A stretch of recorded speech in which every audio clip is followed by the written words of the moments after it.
बाबांच्या पोथीचा हा एक महत्त्वाचा महोत्सव होतो आहे। ते आदरणीय श्रद्धेय परमपूजनीय राहिरकर बाबा, सर्व माता भगिनी आणि आपण सगळे श्रोते।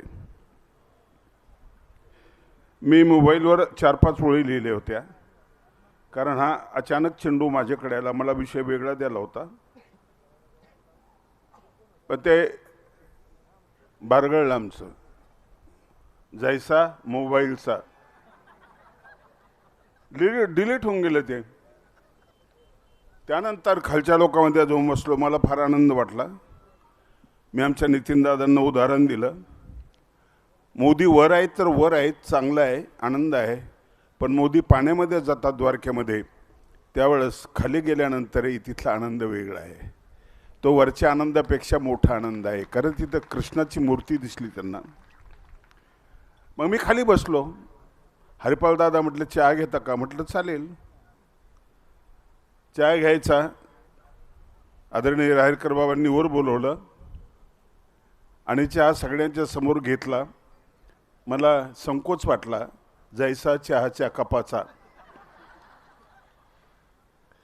दृष्टांत हा विषयच वेगळा आहे। महावाक्य एक सुंदर अशा प्रकारचं मंदिर आहे आणि निर्वचन हा त्यातला गाभारा आहे। त्या गाभाऱ्यामध्ये मूर्ती आहे, परमेश्वराची सुंदर मूर्ती आहे। ती कशी आहे त्याचं वर्णन, एखाद्या मुलाचं आपण वर्णन करावं, नवरदेवाचं, अशा तऱ्हेचं वर्णन त्याच्यामध्ये आलेलं आहे। अत्यंत सुंदर आहे। मग द्वारकेचं आपण उदाहरण घेऊ की द्वारकाधीशाचं मंदिर आहे आणि खाली पाण्यामध्ये मूर्ती आहे कृष्णाची, आणि जवळ सागर जो आहे ना, तो दृष्टांत आहे। महावाक्य सांगणं, मालिका सांगणं, निर्वचन सांगणं, जुने लोक म्हणायचं हे सोपं आहे, दृष्टांतामध्ये पोहता आलं पाहिजे। दृष्टांताचे एकूण 6 प्रकार सांगितलेले आहेत। अन्वय, योगज, अंश, समग्र आदी हे प्रकार सांगितलेले आहेत। आणि दृष्टांत स्वामींनी सांगितलेत। दृष्टांत हे आपलं जीवन आहे, खरं महत्त्वाचं जीवन आहे। सिद्धांताला सपोर्ट करण्यासाठी आणि सिद्धांत पटवून देण्यासाठी दृष्टांताची गरज आहे। काल एक माणूस म्हटला जैसा कार्बनचा, म्हटलं काय भानगड आहे? म्हणजे दृष्टांत आहे। म्हटलं कसा दृष्टांत आहे? म्हणजे गाडी चालू करायची, बाईक चालू करायची, मोटरसायकल चालूच होईना। गावातल्या सरपंचाला म्हटलं तुम्ही किक मारा, मालक आहे तुम्ही, त्यांनी किक मारली, चालूच होईना। पैलवानाला सांगितलं तुम्ही किक मारा, जिल्ह्यात पहिले आलेले तुम्ही, गाडी चालूच होईना। अनेक सामान्य माणसाला फिटर आणि त्याच्या अंगावर कपडे काळे वगैरे असे कसे मळीन कपडे, आणि त्यांनी कार्बन काढलं आणि गाडी हाफ किकमध्ये चालू झाली। जैसा कार्बनचा। किती सगळीकडे हे दृष्टांताची सृष्टी आहे। दृष्टांताची सृष्टी फार मोठी आहे। बुद्धांनी दृष्टांत दिले, फार छोटे दिले। अत्त दीपो भव, तू प्रकाशमान हो। किती गोड दृष्टांत आहे, तू प्रकाशमान हो। आपल्या मुलांना आपण शिकवतो ना, तो PSI हो, तू आमदार हो, तू हे हो, त्या दृष्टीने प्रयत्न कर, खर्च करतो, अमुक करतो, पण हे सगळं रिटायर होणार असतं, हे सगळं माजी होणार असतंय, सगळं माजी होतं। एकच अक्षर शिल्लक राहते की माझी, नाही तर मग कैवल्यवासी, पैगंबरवासी, असं कुठलं तरी एकच अक्षर असतं, सगळं पुसलेलं असतं। पण अत्त दीपो भव, तू प्रकाशमान हो। प्रकाश शिळा होत नाही, प्रकाश जुना होत नाही, प्रकाशामध्ये तेज असतं। प्रकाशाच्या सहवासात असलेला माणूस हा तेजस्वी माणूस असतो। म्हणून अत्त दीपो भव, तू दीपक हो। हे दृष्टांत उपनिषदामध्ये आहेत, हे दृष्टांत वेदामध्ये आहेत। खरं सांगू, दृष्टांतस्त्रातील 114 दृष्टांतामधील दृष्टांत 52 दृष्टांत उपनिषदातून घेतले। असं मी म्हटलं तर कदाचित तुम्हाला वाईट असं वाटेल, स्वामींनी बाहेरून घेतलं, स्वामी लहान होते, नाही, स्वामी मोठे होते, सगळं त्यांच्यामध्ये सामावत होतं। असं एक वर्तुळ मोठं की सगळे वर्तुळ त्याच्यामध्ये सामावलेले आहे। आणि जे त्यांना पटलं ते घेऊ देत ना, त्यांना शाबासकी दिली, त्यांनी शाबासकी दिलेली आहे. शाबासकी त्यांना दिली, नास्तिक माणसाला शाबासकी दिली. 4 वेळा सगळ्या पंथाने फेकून दिलेला माणूस, उकरड्यावर पडलेला माणूस, पण त्यातलं एक सूत्र स्वामींनी निवडलं आणि त्याचं मराठीकरण केलं. स्वातंत्र्य हा मोक्ष, पारतंत्र्य हा बंध. मुळात सूत्र आहे स्वतंत्रता हा मोक्ष, परतंत्रता हा बंध. हे सूत्र मुळामध्ये त्याचं आहे. ते घेतलं, मापाचं वाटलं, याला दुरुस्ती करायची गरज वाटली नाहीये आणि म्हणून ते सूत्र स्वामींनी घेतलं आणि ते श्रीमुखातून उच्चार केल्यामुळे, परावाणीमध्ये घोळल्यामुळे, जसं गवताचं गाय दूध करते, चरवण करते, दूध करते, अशा तऱ्हेने ते सूत्र म्हणून जन्माला आलंय. काही वाक्य बाहेरून आले, ते सूत्र म्हणून जन्माला आलेले आहेत. ही महत्त्वाची गोष्ट आहे. सर्वज्ञ श्री चक्रधर प्रभूंनी दृष्टांत सांगायला सुरुवात केली. काही दृष्टांत आहेत, 140 दृष्टांत आहेत, त्याच्यावर आपलं भाष्य होतं. पण मोकळ्या दृष्टांतावर आपण बोलत नाही. जसं काऊची गोष्ट हा दृष्टांत आहे, याच्यावर आपण बोलत नाही. हे सांगताना स्वामी किती खाली उतरलेले असतात, किती खाली. आता तन धैर्य हा जो दृष्टांत बाबांनी सांगितला, किती सोपा आणि किती साधा. मला त्यात आणखी असं दिसलं की ते तण मातीमध्ये निर्माण झालेलं असतं आणि एक तण मतीमध्ये निर्माण झालेलं असतं. विकाराचं, विकल्पाचं जे तण आहे हे मतीमध्ये निर्माण झालेलं असतं. माती आणि मती याच्यामध्ये साम्य आहे. साम्य असं आहे की दोघांमध्ये उगवण शक्ती आहे. जे टाकलं ते अंकुरित होतं, माती असो की मती असो. जे टाकलं ते अंकुरित होतं. आणि म्हणून माती जशी स्वच्छ पाहिजे, निर्मळ पाहिजे, मती सुद्धा अशीच स्वच्छ आणि निर्मळ असायला पाहिजे. दृष्टांताचा जो भाग आहे तो सिद्धांताचा ते बाबा सांगतील, परंतु मला त्याच्यामध्ये ज्यावेळेस मी शिरतो आणि बघतो की किती साम्य आहे, याच्यामध्ये फार साम्य आहे.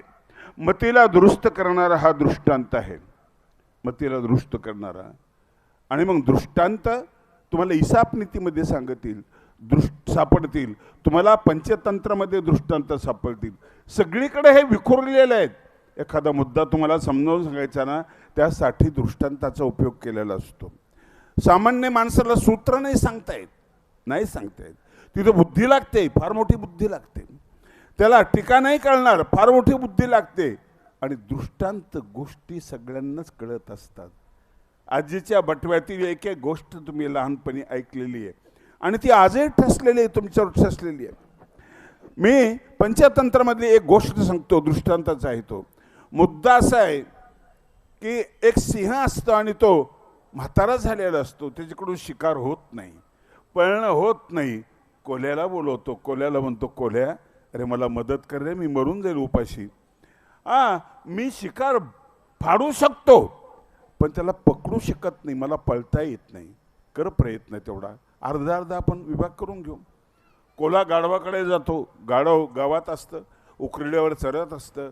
कोला त्याला सांगतो, काय इथं चरायला लागलास, हिरवळ बघ ना जंगलामध्ये किती आहे, पाणी किती स्वच्छ आहे, निसर्ग किती महान आहे, चल तू. गाढव जातो सोबत. गेल्यानंतर आणि मग तो सिंहाला दाखवते, पाय राजे इथं बसलेले आहेत. म्हणे राजे इथं बसलेत, म्हणे हो, नको बाबा मी जातो पळून. नाही पळायचं काही कारण नाही. त्यांनी आता संन्यास घेतलेले आहे, कुठल्याच भानगडीत नाही ते, आता संन्यास घेतलेले त्यांनी.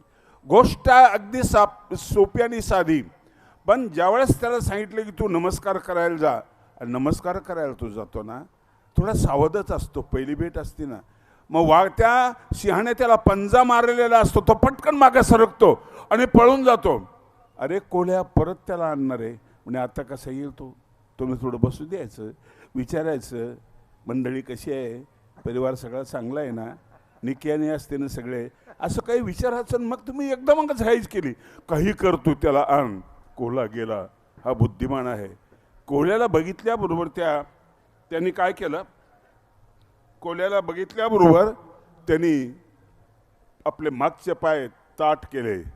म्हटलं जरा कराटे खेळतो तुझ्यासोबत, तुला माझी किक दाखवतो कशी आहे. तसं नाही म्हणे कोले दादा, तसं नाही आहे. अहो ते असं झालं म्हणे, तसं नव्हतं म्हणे ते. ते तुम्हाला उपदेश देणार होते, उपदेश द्यायला कान धरावा लागतो की नाही? म्हणे हो. तुम्ही घाई केली. उपदेश झाला असता तर तुम्ही राजे जाणले असते जंगलातले. काय तुमचा आवाज, तुम्ही चालले असते, हे कोले कुत्रे सगळे मागे पुढे फिरले असते तुमच्या. परत पटलं त्या गाढवाला. म्हटला चान्स चुकला आपला. दुसऱ्यांदा गेला, त्याला बसू दिला आरामशीर, झडप घातली, मारलं आणि त्याची छाती फाडली. कोला म्हटला जा ना, थोडंसं गुळणा बिळणा करून या, खूप दिवस झाले तोंड धुतलं नाही. तो गेला. सिंह कोल्ह्याने काळीज खाऊन टाकलं. परत सिंह आला. आल्यानंतर विचारायचं काळीज कुठं रे? महाराज त्याला काळीज असतं परत आला असता का सांगा तुम्ही? दृष्टांत कळला तुम्हाला? मुद्द्यापर्यंत नेण्याचं काम दृष्टांत करत असतो. 114 दृष्टांत सगळेचे सगळे माणसाला घडवणारे दृष्टांत आहे. घडवणारे दृष्टांत आहे. दृष्टांत ओवीमध्ये आहे. ज्ञानेश्वराच्या ओवीमध्ये दृष्टांत आहे. कमलकंदा आणि दरुदुरी नांदणूक एकेच्या घरी परी परागुष्य विजय भ्रमरी येरा चिखुल चिवरे.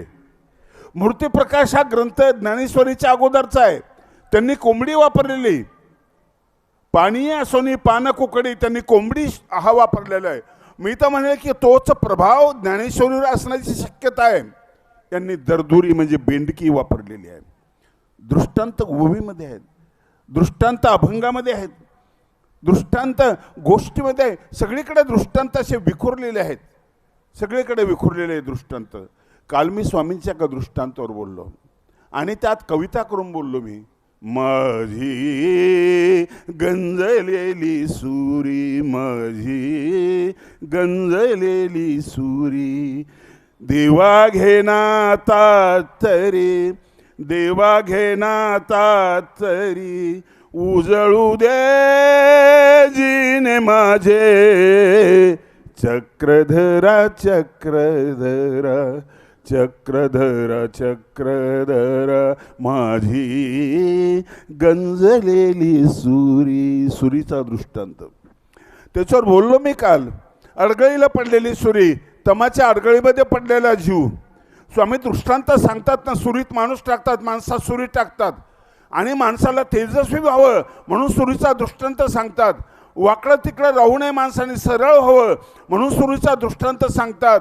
आणि गतजन्माचे जे अनंत कर्माचे अनंत जन्माचे मळ लागलेले आहेत ते निघून जावेत म्हणून सुरीचा दृष्टांत सांगतात. खूप छोटा दृष्टांत आहे पण खूप महत्त्वाचा दृष्टांत आहे. ज्यावेळेस खाती म्हणजे लोहार तुमच्याकडे अपरोक्ष ज्ञानी असेल, परमेश्वर असेल टीकेमध्ये, ज्यावेळेस तो शेतकरी तिकडे नेतो आणि ती सुरी त्याला दाखवतो, म्हणतो हिला चांगलं जरा मस्त करायला, आजोबाच्या काळातली सुरी आहे. तो पाहतो, त्याला त्यातलं पोलाद आवडतं. तो म्हणतो काही पैसे मिळणार नाही, 1-2 रुपये देतो, खिळेबिळे होतील, नाही तर जळून जाईल ती आगीमध्ये. निवांत तो माणूस गेल्यानंतर तो बिडे घेतो विकत, निघून जातो बिडे फुकत. आणि हा लोहार ती सुरी मन लावून पाहतो आणि त्याला हलक्या अग्नीवर गरम करतो, हलक्या हातोडीने टाकतो, तिला मारतो. त्याचा मोठे डाग असतात ना, मोठे डाग निघून गेलेले असतात. तुम्हाला आम्हाला सगळ्यांना असे डाग आहेत. आपण दागी आहोत, सगळे दागी आहोत. मोठे डाग निघून गेलेले असतात, छोटे डाग असतात, ते छोटे डागही काढतो तो. त्याला क्षारयुक्त पदार्थ तो वापरतो, तेल सहान वापरतो, तूप सहान वापरतो. अगदी बारीक डाग असतात तेही तो काढून टाकता. आता सुरी चमकायला लागलेली आहे. चमकणं हेच आपल्याला अपेक्षित आहे की नाही? हेच आपल्याला अपेक्षित आहे. ते सुरीमध्ये आहे, ते त्या कारागिरामध्ये आहे, ते त्या लोहारामध्ये आहे, ते त्या परमेश्वरामध्ये आहे. तुम्हाला चमकवायचं, तुमचे मळ नष्ट करायचे. हा आचार्य नागदेव म्हणजे गुंड प्रवृत्तीचा माणूस. ही सुरी कशी बनवली स्वामींनी? महिमभट्टाची सुरी अहंकाराने हे केलेली, ती सुरी कशी बनवली स्वामींनी? आणि ती सुरी ज्यावेळेस चमकायला लागते त्यावेळेस छान दिसायला लागते. तुम्हालाही बरं वाटतं, पत्रिकेत नाव आहे, जायला पाहिजे. नाही खाली आहे जरा, नको जायला पाहिजे. नाही वर आहे म्हणे, वर आहे नाव, नाही मग जायला पाहिजे. दूरदर्शनला तुमचा फोटो आला, बरं वाटलं, तुम्हाला चमकले, तुम्ही तुमचं कोणी सभेमध्ये नाव घेतलं, खुश झाले तुम्ही, चमकून गेले, चमकले तुम्ही. चमकणं हा तर आपला स्वभाव आहे की नाही? आपला स्वभाव आहे. एका महाराजांनी कीर्तन सांगितलं, ते म्हणे एक माणूस भेटला दारुड्या, तो म्हटला मी मुख्यमंत्र्याच्या सभेमध्ये गेलो होतो, 10 लाख लोक होते, तू मुख्यमंत्र्याच्या सभेमध्ये आणि तिथं कसं गेलास तू? म्हणे गेलो आणि माझ्याशी बोलले मुख्यमंत्री. अरे हे दारू पिऊन गटारच पडतं नेहमी, मुख्यमंत्री याला काय बोलले असतील बा? म्हणे काय बोलले, हलकाटावर कशाला आला म्हणे, आणि पाठीवर थाप मारली माझ्या, शाबासकी दिली, शाबासकी नाही दिली, बुक्की मारली, खाली हाकलून दिलं, पण चमकलो मी. म्हणजे माझा फोटो आहे त्याच्यामध्ये. कुठं तुझा फोटो काय दिसत नाही, बारीक बघ म्हणे, कान माझाच आहे त्याच्यामध्ये, माझाच कान आहे. चमकून जावं वाटतं माणसाला, जीवालाही चमकून जावं वाटतं, जीवालाही निर्मळ व्हावं लागतं. निर्मळ होण्याची प्रक्रिया ही जीवाला अत्यावश्यक आहे.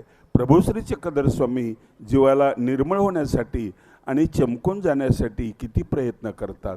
बरं, तिसरी गोष्ट आणखी, ती धार आहे ना सुरीची, ती धार बोथट झालेली आहे.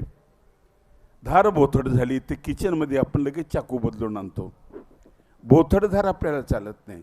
शब्द बोथट झाले की आपली मुलं आपलं ऐकत नाही. शब्द बोथट झाले की गुरुचा शिष्य सुद्धा ऐकत नाही, नाही ऐकत. शब्द बोथट झाले, धार बोथट झाली. त्यांनी धार लावली, धार लावली म्हणजे शब्दांना धार लावली. शब्द ज्ञान दिलं, अप्रोक्षापर्यंत नेलं, दिसत नाही ते दाखवलं. ही धार आहे, ही धार आहे. धार चांगली केली. तुम्हाला वाटते की आपलं भाषण चांगलं व्हायला पाहिजे, धारा प्रवाही भाषण असलं पाहिजे, आपलं चमकणारं भाषण असलं पाहिजे, लोकांनी टाळ्या वाजवल्या पाहिजे, असं तुम्हाला वाटतं की नाही? सुरीमध्ये तो दोष आहे, वाकडेपणामध्ये तो दोष आहे. आणि म्हणून ज्ञानेश्वरीमध्ये एक ओवी गोड आहे, जे खळांची व्यंकटी सांडो, तया सत्कर्मी रती वाढो, भूता परस्परे पडो मैत्र जीवांचे. यातली प्रक्रिया बघा, क्रम कसा आहे. जे खळांची, खळ म्हणजे दुष्ट आणि व्यंकटी म्हणजे वक्रता, वाकडेपणा. आपला वाकडेपणा खूप आहे, प्रत्येकामध्ये वाकडेपणा खूप आपला. ती सांडो, दुष्ट माणसाचं वाकडेपणा सांडो, आणि मग तया सत्कर्मी रती वाढो. दुसरा टप्पा, सत्कर्मी रती वाढो. किती वाकडे आहोत आपण. एका माणसाला विचारलं काय चाललंय, बसले काय? ती म्हणे मी नाचतोय. अरे बापरे, अवघड झालं म्हटलंय. नाही म्हटलं बा धंदा काय चालला, हजामती करतोय म्हणे. किती वाकडे आहोत आपण, एक शब्द आपण नीट बोलत नाही. हा वाकडेपणा सरळ करायचं काम सुरीच्या दृष्टांतामध्ये आहे. तुम्हाला धार पाहिजे असेल, शब्दाला वजन असावं लागेल, असं पाहिजे असेल, तर तो वाकडेपणा काढून टाकण्यासाठी तुम्हाला ज्ञानी माणसाकडे जावं लागेल, ज्ञानी माणसाच्या सहवासात जावं लागेल. तो तुम्हाला शिकवेल. महात्म्यानी प्रिय वक्त्या सत्यार्जवा, हे सगळं तुम्हाला शिकवेल आणि तुम्हाला सरळ बनवण्याचा प्रयत्न करेल. इतका सरळ बनवण्याचा प्रयत्न कराल की आचार्य महिम भट्ट आचार्यांच्या स्वामींच्या समोर वाकच सुद्धा नाही आहे, वाकच सुद्धा नाही आहे. आणि हा माणूस प्रेमाच्या पेठेमध्ये पाठवला आणि रुद्रपूरला पाठवला आणि तिथं चुलीतली राख काढतो. इतका सरळ केलेला आहे. चुलीतली राख काढतो. ज्या हातामध्ये मशाल होती ना, ते प्रेमाचं गाव आहे. हो, चक्रधर स्वामींचं ज्ञानाचं गाव आहे, ते प्रेमाचं गाव आहे. मी एक नेहमी अभंग म्हणत असतो, संतांची ये गावी प्रेमाचा सुकाळ, संतांची ये गावी प्रेमाचा सुकाळ, नाही तळमळ दुःख लेश लेश, नाही तळमळ दुःख लेश, संतांची ये गावी प्रेमाचा सुकाळ. आमचे सर्वज्ञ ज्ञानाने सरळ करत होते आणि श्री प्रभू बाबा प्रेमाने सरळ करत होते. किती अहंकारी माणूस, तोडून टाकले हातातले ते कंकण, तोडून टाकले, मशाल फेकून दिली. तिथे नम्र झाला, खूप नम्र झाला त्या ठिकाणी. ही आहे धार, तुमच्या नम्रतेला येणारी धार आहे, तुमच्या वागणेला धार आहे.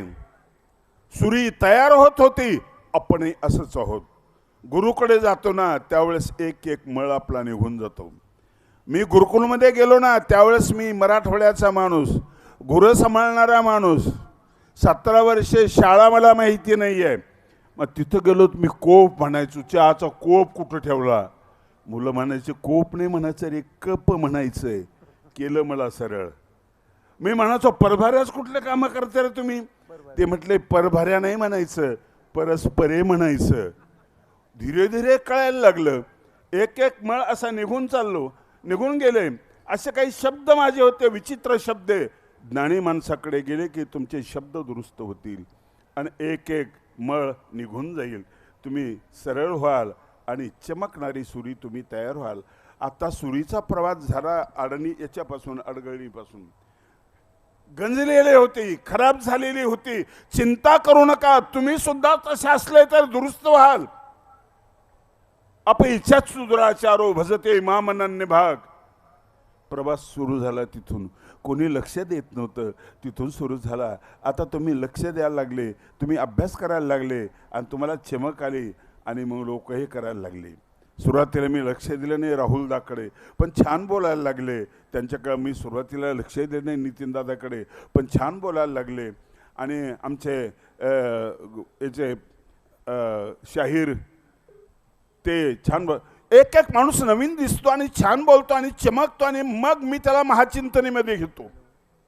मला छान दिसले जलील महाराज, एक मुस्लिम माणूस, उत्कृष्ट बोलणारा. लीळा चरित्र डोक्यावर घेतलं आणि लीळा चरित्राचे बारकावे त्यांनी समजावून सांगितले. चमकला माणूस, वारकरी संप्रदायातला एक दिग्गज मोठा माणूस, त्याला बोलवलं. चमकायला किंमत आहे, लक्षात ठेवा. आपल्या मंडळीला उशीर लागेल थोडासा, घेईल मी.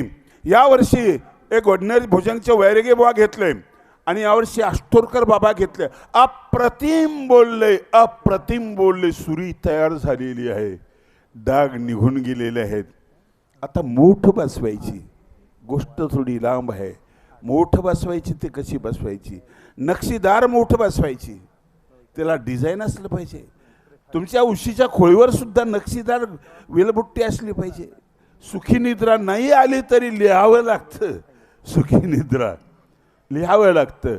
मूठ इतकी सुंदर बसवली त्यांनी, सुंदर बसवली. आणि ती घेऊन, सुरी घेऊन तो राजाकडे गेला. दृष्टांत असा आहे, तुम्ही ही सुरी जर झाली ना तर तुम्ही ईश्वराकडे जाल. ढोऱ्यात डोंगरात जाल, कुठेही तुम्ही जाल, तिकडं राजाकडे जाल. आणि मग राजा ती सुरी पाहतो आणि चमकणारी सुरी बघून त्याला आनंद वाटतो. आकारानं छोटी असते, घेतो आणि मग उशाखाली ठेवतो. तिला कधीच तो विसरत नाही, कधीच तो विसरत नाही. ही सुरी किती महत्वाची आहे, किती महत्वाची आहे. असा तैन धैर्य या वावराचा किती दृष्टांत महत्वाचा आहे. तुमच्या मतीशी नातं आहे, त्याचं मतीशी नातं आहे तुमच्या, इतका महत्वाचा दृष्टांत आहे तो. आणि म्हणून भास्कर भट्टाबद्दल मी कविता लिहिली ना, दृष्टांतांची उधळण त्याची लिहिली. दृष्टांताची उधळण केली अशी ती माव्यावी. भास्करा तुझी कविता कशी आहे? दृष्टांताची उधळण केली अशी ती मायावी. नवे नवे रूपडे घेऊनी कौशल्ये दावी सख्या रे, कौशल्ये दावी. कालिदासाचे रामटेक अन तुझा रामदरा. मेघ निघाले तेथुनी पण येथे पडती धारा सख्या रे, येथे पडती धारा. रामधऱ्यावर ते सगळे मेघ बरसले, नवरस निर्माण झाले. नवरसी भरवी सागरो, उचित रत्नांचे आगरो, भावार्थांचे गिरीवरो निफजवी माय. भास्कर भट्टाची कविता म्हणजे नवरसाने नटलेली कविता आहे. सातिगत ग्रंथामध्ये दृष्टांत आहे, छोट्या छोट्या दृष्टांत आहे. सिद्धांताला समजावून सांगणारे, सिद्धांताला उजाळा देणारे. सिद्धांत सामान्य माणसाला कळत नाही, पण तुम्ही दृष्टांताच्या गाडीमध्ये बसून गेलात ना, सिद्धांत तुम्हाला कळतात. खूप छान गोष्ट आहे, खूप छान गोष्ट आहे. आता गेले आमचे स्नेही अध्यक्ष महोदय, आता गेले. त्यांना एक दृष्टांत सांगितलं होतं, सांगू का नको? नवीन दृष्टांत आहे. जैसा टॉयलेटचा. हा कुठं दृष्टांत होऊ शकतो? हो. कौनिक अवसरी संन्यास दीक्षा प्रसंगी एखादा वक्ता भाषण करी, खेळी गुईशे निमित्त करुणी त्यागन रूपी राग द्वेष सूत्रान्वये संन्यास धर्मोनुरूपी परी पंगतीत पूजा समयी पॉकेटातील देहिया देखताची चेहरा मोहरा बदले. चैतन्य विद्यावंतापशी जायची स्वस्तता वाखाणिली त्याचा चेहरा एरंडल घेतला ऐसा दिसे. मोजायची कुठं? पाकिट मोठं दिसतं पण मागच्या वेळेला मोठं पाकिट होतं 10-10च्याच नोटा होत्या. दम निघत नाही, लोकांच्या समोर मोजता येत नाही. मग कुठं मोजायचं? मग टॉयलेटमध्ये. कमोट असलं तर आणखी चांगलं, बसून मोजता येतात. मोजायला सुरुवात येते. कोणीतरी एक म्हातारा येतं, अरे उरकलं का? म्हाताऱ्या माणसाची काळजी घ्या जरा. हो झालं झालं झालं झालं. जैसा टॉयलेटचा वक्त्यासाठी बरं का, काही ठराविक वक्त्यासाठी आहे, आमच्यासारख्या वक्त्यासाठी. हा दृष्टांत कुठल्या पाठात आहे? पाठात नाही, हा माझ्या पोटात आहे. काही दृष्टांत पाठातले असतात, काही आमच्या पोटातले दृष्टांत असतात. दृष्टांत एक महत्वाचं सागर आहे. तो सागर समुद्र आहे. गोष्टीने माणूस घडत गेलेला आहे. स्वामींनी गोष्टीतून तत्वज्ञान सांगितलेलं आहे. तत्वज्ञान सांगितलं. माझी गंजलेली सुरी, ती सुरी गंजलेली होती देवा. दृष्टांत मी वाचला आणि मी कविता तयार केली. माझी पण गंजलेली सुरी आहे देवा. घेना आता तरी, आता तरी घेणार आहे. किती उशीर झाला. उजळू दे जिने माझे चक्रधरा चक्रधरा, माझी गंजलेली सुरी, माझी गंजलेली सुरी. आणखी 2-4 ओळी लिहिलेले होते, ते डिलीट होऊन गेले. काय करावं वक्त्यानं तरी काय करावं? मला मोबाईल हाताळता येत नाही, कुठलं बटन दबलं सांगता येत नाही. इथं आल्यावर लिहिल्या होत्या, त्या डिलीट होऊन गेल्या. ढोऱ्या डोंगरात माझं संगीत प्रवचन झालं. दररोज सकाळी एक अभंग लिहायचो, त्या अभंगावर मी बोलायचो. ते बी डिलीट झालं, सगळं डिलीट झालं. दृष्टांत सिद्ध ज्याने अंत केलेला आहे त्याला सिद्धांत असं म्हणतात. आणि दृष्टांताचा सपोर्ट आहे त्याला, की कुठल्या प्रकारचा दृष्टांत आहे त्याच्यावर तो अवलंबून आहे. वटबीजाचा दृष्टांत किती उमेद वाढवतो माणसाची. अरे बीज छोटस आहे, वडाचं तुम्ही ते फळ काढा, दिसतच नाही, काहीच नाही, पण सगळं त्याच्यामध्ये आहे. दिसत नाही ना डोळ्यांना, नाही दिसत. श्वेतकेतूला ब्रह्म कसा आहे हे सांगत असताना त्याच्या गुरुने सांगितलं, त्या फळ तोडलं, म्हटलं फोड त्याला फोडलं त्या फळाला, काहीच नाही. म्हणजे गुरुजी याच्यात काहीच नाही, म्हणजे याच्यामध्ये सगळं आहे, सगळं याच्यामध्ये. सगळं कसं आहे? ते बीज टाकलं ते अंकुरित झालं. तुम्ही बीज आहात. प्रत्येक दृष्टांतामध्ये स्वामी तुम्हाला टाकतात त्याच्यामध्ये. नाही काही तुम्ही दिसत नाही, लोकांना लक्षात येत नाही. खूप बारीक आहात तुम्ही, अंकुरित झाले, कमजोर आहात तुम्ही. एखादी बकरी येते आणि तिचा पाय जरा टाकला तिच्यावर, तिची खूर जर त्याला लागली ती ते मरून जातं, तुटतं. ते इतकं कमजोर आहे, पण कायम कमजोर नाही राहणार. त्याला खूप काठी करा, ते वाढल वाढल वाढल. वटवृक्ष ज्या वेळेस तयार होईल ना, त्यावेळेस त्याला किती हत्ती बांधले तरी तो वट विचलित होणार नाही. आदरणीय राहेरकर बाबा वटवृक्षासारखे मला दिसतात. 25 वर्षाचा हा वड झालेला वटवृक्षासारखे दिसतात. काही नाही पण त्यात सगळं आहे, काही नाही पण सगळं आहे त्याच्यामध्ये. एक एक दृष्टांत तुम्हाला एक एक सल्ला देईल. घाबरू नकोस. नाही ओळखत तुला, हो वट बीज होशील, मोठा होशील. पंथातले काही नवीन कीर्तनकार प्रवचनकार पाहतो ना मी, हे असेच झालेले आहेत, असेच झाले. माझी इच्छा आहे त्यांना कीर्तन पद्धती द्यायची, महानुभावीय कीर्तन पद्धती द्यायची. आज आपण उसनवारीवर जगत आहोत, नाही तसं नाही आहे. म्हणून स्वामींचं सूत्र, त्याच्यावरचा अभंग आणि टीका सोडवतात अशा पद्धतीने अभंग सोडवायची ही पद्धती मी अवलंबलेली आहे. तो प्रयत्न मी या ठिकाणी करणार आहे. एक एक दृष्टांत तुम्हाला शिकवणार आहे. तुपा भाताचे घासाचा तुमची पात्रता तयार करा. सगळे दृष्टांत महत्वाचे. हत्तीचा दृष्टांत, फक्त पाय म्हणजे ईश्वर नाही, फक्त कान म्हणजे ईश्वर नाही, फक्त पोट म्हणजे ईश्वर नाही, पाठ म्हणजे ईश्वर नाही. सर्वांचा समुच्चय एकत्र होतो ना, त्यावेळेस तो हत्ती बनतो. आणि सर्व शक्तियुक्त परमेश्वर असतो ना, हे सगळं त्याच्यामध्ये असतं. किती गोड दृष्टांत आहे. माहीम भट्टाला सांगितलेला दृष्टांत. फक्त दृष्टांताचा अभ्यास करा. नाही कळत आहे ना तुम्हाला, नंतर ब्रह्मविद्येला सुरुवात करा. अगोदर दृष्टांताने त्या दृष्टांताला दिलेली जी सूत्र आहेत ना, त्याचं आकलन करण्याचा प्रयत्न करा. इतकं ते सगळं महत्त्वाचं आहे. एक एक दृष्टांत खूप मोलाचा आणि खूप महत्त्वाचा आहे. काय सांगा तुम्हाला.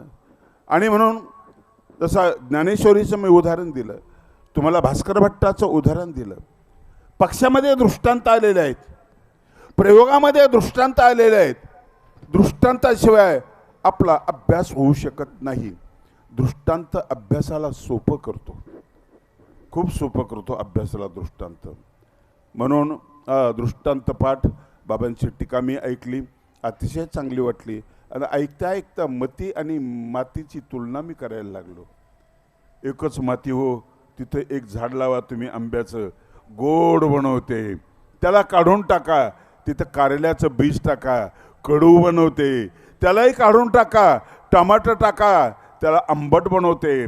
त्यालाही काढून टाका आणि तिथं तुम्ही गुलाबाचं फूल लावा, सुंदर सुगंध बनवते. माती तीच, एकच फूट आहे, एकाच फुटामध्ये हे रसनिष्पत्ती आहे, षडरसाची निष्पत्ती आहे. त्यालाही काढून टाका. जाईचं लावा, जाईचा सुगंध आहे, त्यालाही काढून टाका.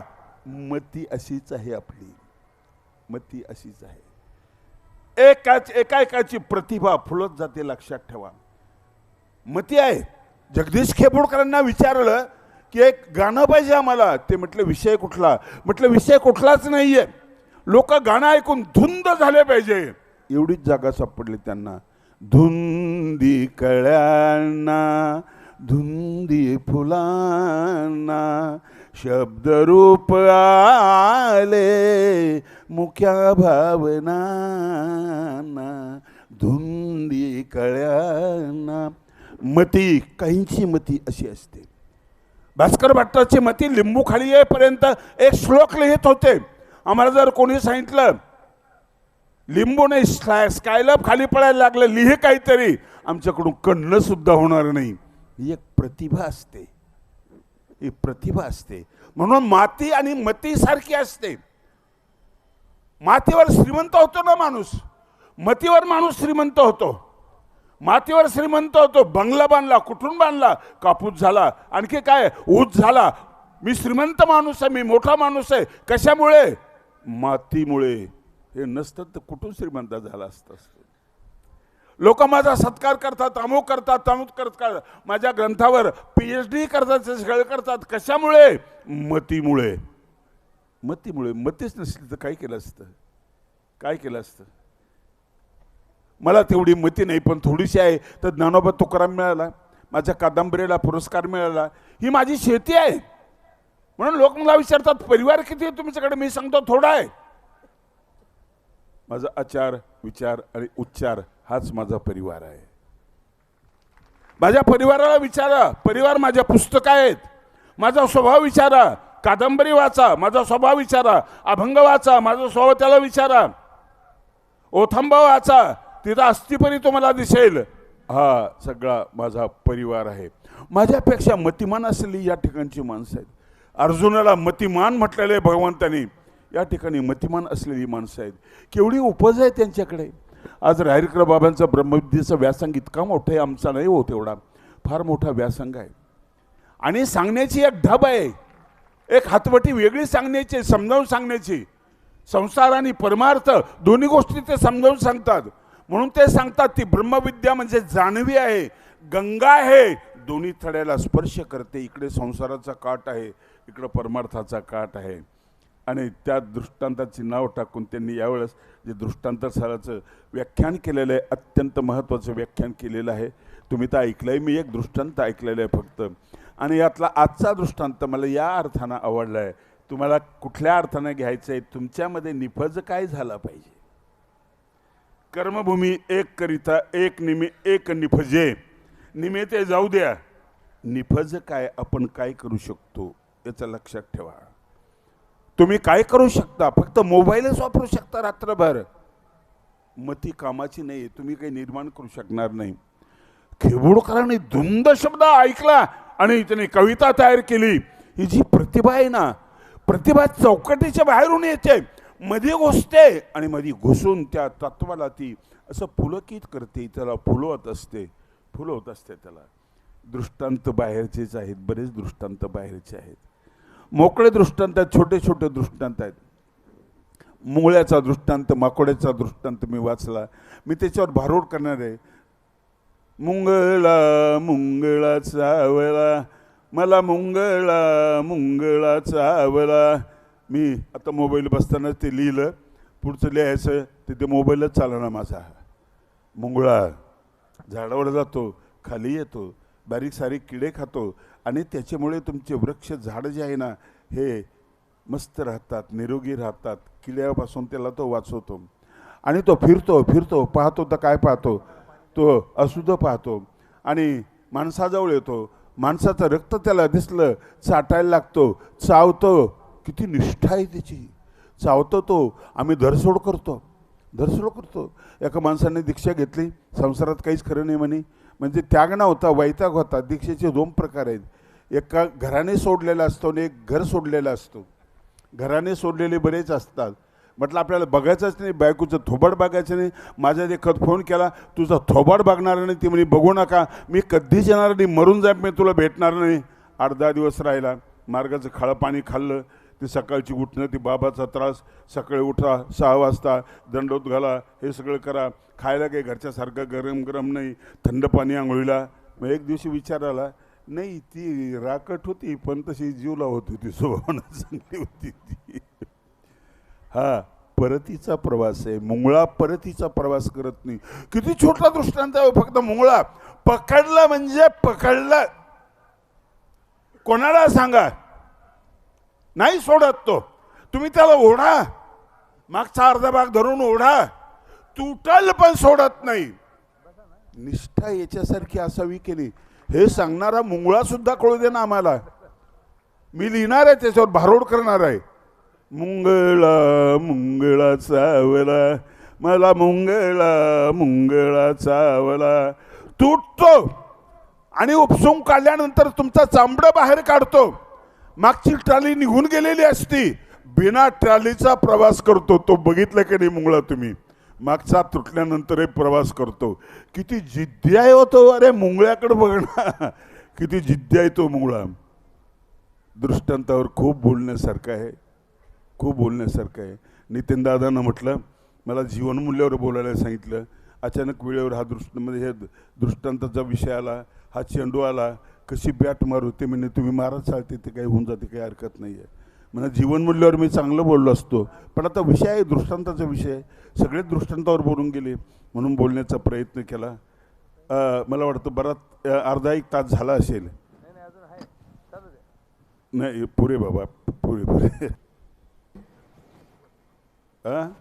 गुगल गुरुचा, गुगल, आदरणीय गुरुवर्य गुगल बरंच सांगतात. ते माहिती बरी सांगतात, ज्ञान कमी पण माहिती बरी सांगतात. त्यांनी मला आज धोका दिला. माझ्या एका गुरुनी मला धोका दिलेला आहे. त्या गुरूंची क्षमा मागतो. आणि माझे लांबलेले शब्द जे आहे ना, हे संपण्याच्या अगोदर तुम्हाला सांगतो, माझे 41 पुस्तकं आहेत. काही मी सोबत आणलेले आहेत, काही सोबत आणले. चिंतनी नावाची गाडी आहे, तिथं तुम्ही गेलात तर तुम्हाला ते पुस्तकं मिळतील एवढी सूचना करतो. कार्यक्रम संपल्यानंतर तुम्ही ते पुस्तकं घेऊ शकता. सर्वज्ञ श्री चक्रधर स्वामी की जय.